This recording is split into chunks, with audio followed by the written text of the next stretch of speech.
ಇಡೀ ತಾಲೂಕಿಗೆ ವರದಾನವಾಗಬೇಕಾಗಿದ್ದಂತಹ ಸರ್ಕಾರಿ ಆಸ್ಪತ್ರೆ ಶಾಪಗ್ರಸ್ತವಾಗಿದೆ. ರೋಗಿಗಳಿಗೆ ದೇವರು ಇಲ್ಲ, ವೈದ್ಯರೂ ಇಲ್ಲ ಅನ್ನುವಂತಹ ಪರಿಸ್ಥಿತಿ ನಿರ್ಮಾಣವಾಗಿದೆ.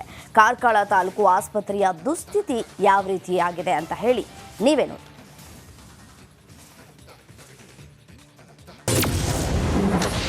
ಕಾರ್ಕಳ ತಾಲೂಕು ಆಸ್ಪತ್ರೆಗೆ ಅನಾರೋಗ್ಯ.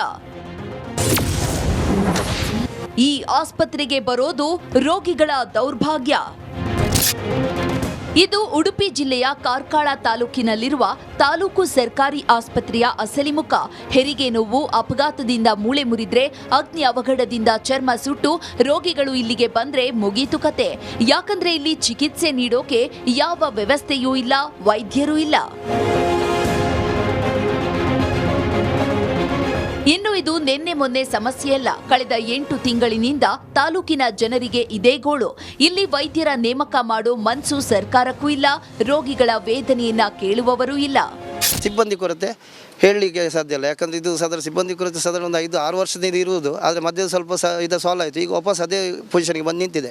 ಈಗ ನಾಮಕಾವಸ್ಥೆಗೆ ಅಂತೇಳಿ ಹೆರಿಗೆ ಇದಕ್ಕೆ ಈಗ ಒಂದು 2 ತಿಂಗಳಿಂದ ಒಂದು ಡೆಪ್ಯುಟೇಷನ್ನಲ್ಲಿ ಪ್ರೈವೇಟ್ ಆಸ್ಪತ್ರೆದ್ದು ಡಾಕ್ಟರ್ನ ಇಲ್ಲಿ ತಂದು ಹಾಕಿದ್ದಾರೆ. ಈಗ ಅದರ ಮೇಲೆ ಎಲುಬು ತಜ್ಞರಿಲ್ಲ ಇಲ್ಲಿ. ಇನ್ನೊಂದು ಅಂತಂದರೆ ಹಾರ್ಟ್ ಸ್ಪೆಷಲಿಸ್ಟ್ ಇಲ್ಲ. ಅದಕ್ಕೆ ಬೇಕಾದ ವ್ಯವಸ್ಥೆಗಳೆಲ್ಲ ಹಾಸ್ಪಿಟಲಲ್ಲಿ ಉಂಟು. ಹೌದು, 8 ತಿಂಗಳಿನಿಂದ ಕಾರ್ಕಳ ತಾಲೂಕು ಆಸ್ಪತ್ರೆಯದ್ದು ಇದೇ ಸ್ಥಿತಿಯಾಗಿ ಬಿಟ್ಟಿದೆ. ವೈದ್ಯರಷ್ಟೇ ಅಲ್ಲ, ಸುಸಜ್ಜಿತ ಆಸ್ಪತ್ರೆಗೆ ಬೇಕಾಗುವಷ್ಟು ಸಿಬ್ಬಂದಿಯೂ ಇಲ್ಲ. ಸಾಕಷ್ಟು ಹೋರಾಟದ ಬಳಿಕ ಕಾಟಾಚಾರಕ್ಕೆ ಖಾಸಗಿ ವೈದ್ಯರೊಬ್ಬರನ್ನ ತಾತ್ಕಾಲಿಕವಾಗಿ ನಿಯೋಜನೆ ಮಾಡಿದ್ದಾರಂತೆ. ಆದರೆ ಆ ಖಾಸಗಿ ವೈದ್ಯರೊಬ್ಬರು ಈ ಸರ್ಕಾರಿ ಆಸ್ಪತ್ರೆಗೆ ಭೇಟಿ ಕೊಟ್ಟು ತಮ್ಮ ಖಾಸಗಿ ಆಸ್ಪತ್ರೆಗೆ ಹೋಗ್ತಾರಂತೆ. ಕಾರ್ಕಳ ತಾಲೂಕಿನ ಗ್ರಾಮಾಂತರ ಪ್ರದೇಶದಿಂದ ಸಾಕಷ್ಟು ಬಡ ರೋಗಿಗಳು ಈ ಆಸ್ಪತ್ರೆಗೆ ಭೇಟಿ ನೀಡ್ತಾರೆ. ಕಡಿಮೆ ವೆಚ್ಚದಲ್ಲಿ ತಮ್ಮ ಆರೋಗ್ಯವನ್ನು ಸರಿಪಡಿಸ್ಕೋಬಹುದು ಅನ್ನುವಂಥ ಒಂದು ಉದ್ದೇಶದಿಂದ ಬರ್ತಾರೆ. ಆದರೆ ಯಾವುದೇ ರೀತಿಯ ಸರಿಯಾದ ಚಿಕಿತ್ಸೆಗಳು ಈ ಆಸ್ಪತ್ರೆಯಲ್ಲಿ ಸಿಗೋದಕ್ಕೆ ಸಾಧ್ಯ ಆಗ್ತಾ ಇಲ್ಲ. ಇದಕ್ಕೆ ಪ್ರಮುಖ ಕಾರಣ ಅಂತ ಹೇಳಿದರೆ ಇಲ್ಲಿ ಸರಿಯಾದ ವೈದ್ಯರ ನೇಮಕ ಆಗದೇ ಇರುವಂಥದ್ದು, ಸಿಬ್ಬಂದಿಗಳ ನೇಮಕ ಆಗದೇ ಇರುವಂಥದ್ದು. ಒಟ್ಟಾರೆ ತಾಲೂಕಿಗೆ ಇರುವ ಒಂದೇ ಆಸ್ಪತ್ರೆ, ಅದು ತಾಲೂಕು ಸರ್ಕಾರಿ ಆಸ್ಪತ್ರೆ. ಬಹಳಷ್ಟು ಬಡವರ್ಗದ ರೋಗಿಗಳು ಇಲ್ಲಿಗೆ ಬರ್ತಾರಂತೆ. ಎಲ್ಲರಿಗೂ ಸರ್ಕಾರಿ ಆಸ್ಪತ್ರೆಯ ಚಿಕಿತ್ಸೆಯ ಸವಲತ್ತು ಸಿಗಬೇಕಿದೆ. ವೈದ್ಯಾಧಿಕಾರಿಗಳನ್ನು ನೇಮಕ ಮಾಡುವ ಮೂಲಕ ಜನಸಾಮಾನ್ಯರ ಸೇವೆಯಲ್ಲಿ ತೊಡಗಿಸಿಕೊಳ್ಬೇಕು ಅನ್ನೋದು ನಮ್ಮ ಆಶಯ. ಕ್ಯಾಮರಾ ಪರ್ಸನ್ ಅಂಕಿತ್ ಜೊತೆಗೆ ಹರೀಶ್ ಪಾಲೇಚಾರ್, ರಿಪಬ್ಲಿಕ್ ಕನ್ನಡ, ಉಡುಪಿ. ಅಲ್ಲಿ ಹರಿಯೋ ನೀರಲ್ಲಿ ಆನೆಯೇ ಕೊಚ್ಕೊಂಡು ಹೋಗಿತ್ತಂತೆ. ಇದೇ ಕಾರಣಕ್ಕೆ ಆ ಜಾಗಕ್ಕೆ ಆನೆ ಬಿದ್ದ ಹಳ್ಳ ಅನ್ನುವಂತಹ ಹೆಸರು ಬಂದಿದೆ. ಅಂತ ಹಳ್ಳವೇ ಈಗ ಕಣ್ಮರೆಯಾಗ್ಬಿಟ್ಟಿದೆ. ಆ ಕುರಿತ ರಿಪೋರ್ಟ್ ಇದೆ, ನೋಡ್ತಾ ಹೋಗೋಣ.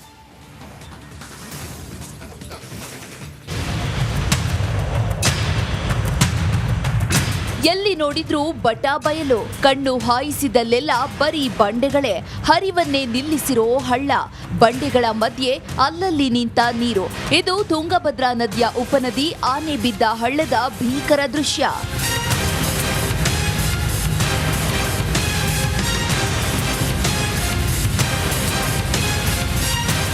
ಆನೆ ಬಿದ್ದ ಹಳ್ಳ ಚಿಕ್ಕಮಗಳೂರು ತಾಲೂಕಿನ ಕಸ್ಕೆ ಎಂಬಲ್ಲಿ ಉಗಮವಾಗುತ್ತೆ. ದಟ್ಟ ಅರಣ್ಯದಲ್ಲಿ ಸುಮಾರು 12 ಕಿಲೋಮೀಟರ್ ಹರಿದು ಭದ್ರಾ ನದಿಯನ್ನ ಸೇರುತ್ತೆ. ವರ್ಷ ಪೂರ್ತಿ ತುಂಬಿ ಹರಿಯುತ್ತಿದ್ದ ಆನೆ ಬಿದ್ದ ಹಳ್ಳ ಈಗ ಸಂಪೂರ್ಣವಾಗಿ ಬತ್ತಿ ಹೋಗಿದೆ. ಪ್ರವಾಸಿಗರನ್ನ ಕೈಬೀಸಿ ಕರೆಯುತ್ತಿದ್ದ ಭದ್ರಾ ನದಿಯ ಉಪನದಿ ಖಾಲಿಯಾಗಿದೆ. ಸರ್, ಇದು ಕೆರಮಕ್ಕಿ ಆಗ್ಲಾ ಅಂತೇಳಿ ಆ ಭಾಗದಿಂದ ಬರುತ್ತೆ. ಇದು ಅಲ್ಲಿಂದ ಬಂದು ಸೀದಾ ಭದ್ರಾ ನದಿಗೆ ಹೋಗುತ್ತೆ. ಇದು ಆನೆ ಬಿದ್ದ ಹಳ್ಳಕ್ಕೆ ಟಚ್ ಆಗಿ ಇದು ಭದ್ರಾ ನದಿಗೆ ಹೋಗುತ್ತೆ. ಈಗ ಇಷ್ಟು ವರ್ಷಕ್ಕೆ ಇದೇ ಫಸ್ಟು ಈ ಥರ ಬತ್ತಿರೋದು ನೀರಿದು. ಆನೆ ಬಿದ್ದ ಹಳ್ಳ ಹೀಗೆ ಬತ್ತಿ ಹೋಗಿರೋದು ಇದೇ ಮೊದಲೇನಲ್ಲ. 12 ಕಿಲೋಮೀಟರ್ ಹರಿಯುವ ಈ ಉಪನದಿ ಅಕ್ಕಪಕ್ಕದ ಕಾಫಿ ತೋಟಗಳಿಗೆ ನೀರುಣಿಸುತ್ತಿತ್ತು. ಕೆಲ ಗ್ರಾಮಗಳಿಗೆ ಕುಡಿಯುವ ನೀರು ಕೂಡ ಒದಗಿಸುತ್ತಿತ್ತು. ಕಾಡು ಪ್ರಾಣಿಗಳಿಗೂ ಕೂಡ ನೀರಿನ ಭವಣೆಯನ್ನ ನೀಗಿಸುತ್ತಿತ್ತು. ಬಂಡೆಗಳ ಮೇಲೆ ಜಿಗಿದು ಸಾಗುತ್ತಿದ್ದ ಈ ರಮಣೀಯ ದೃಶ್ಯವನ್ನ ನೋಡುತ್ತಿದ್ದ ಜನರು ಈಗ ಖಾಲಿ ಬಂಡೆಯನ್ನ ನೋಡುವಂತಾಗಿದೆ. ಸರ್, ಆಲ್ಮೋಸ್ಟ್ ಇಲ್ಲಿ ಕುಡಿಯೋ ನೀರಿಗೂ ಸಹ ಇದು ಆಗ್ತಾ ಇತ್ತು. ಇವಾಗ ಇಲ್ಲಿ ಕುಡಿಯೋ ನೀರಿಗೂ ಸಹ ಸ್ವಲ್ಪ ಸಮಸ್ಯೆ ಆಗಿಬಿಟ್ಟಿದೆ. ಹಳ್ಳ ಬತ್ತಿರೋ ಕಡೆಯಿಂದ ತುಂಬ ಗ್ರಾಮಗಳಿಗೆ ಇದು ಭಾರಿ ಅನುಕೂಲ ಆಗ್ತಾ ಇತ್ತು. ಮುಂದೆ ಮಳೆ ಬರಲಿಲ್ಲ ಅಂದರೆ ತುಂಬ ಕಷ್ಟ ಆಗುತ್ತೆ ಸರ್. ಕುಡಿಯೋ ನೀರಿಗೆಲ್ಲ ತುಂಬ ಕಷ್ಟ ಆಗ್ತಾಯಿದೆ.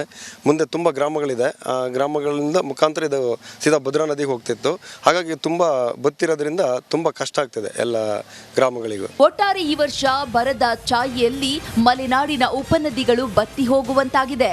ವರ್ಷ ಪೂರ್ತಿ ಹರಿಯುತ್ತಿದ್ದ ಆನೆ ಬಿದ್ದ ಹಳ್ಳ ಸಂಪೂರ್ಣವಾಗಿ ಬತ್ತಿ ಹೋಗಿದ್ದು ಮಲೆನಾಡ ಜನರಲ್ಲಿ ಆತಂಕ ಮನೆ ಮಾಡಿದೆ. ಚೇತನ್ ಪದ್ಮಶಾಲಿ, ರಿಪಬ್ಲಿಕ್ ಕನ್ನಡ, ಚಿಕ್ಕಮಗಳೂರು.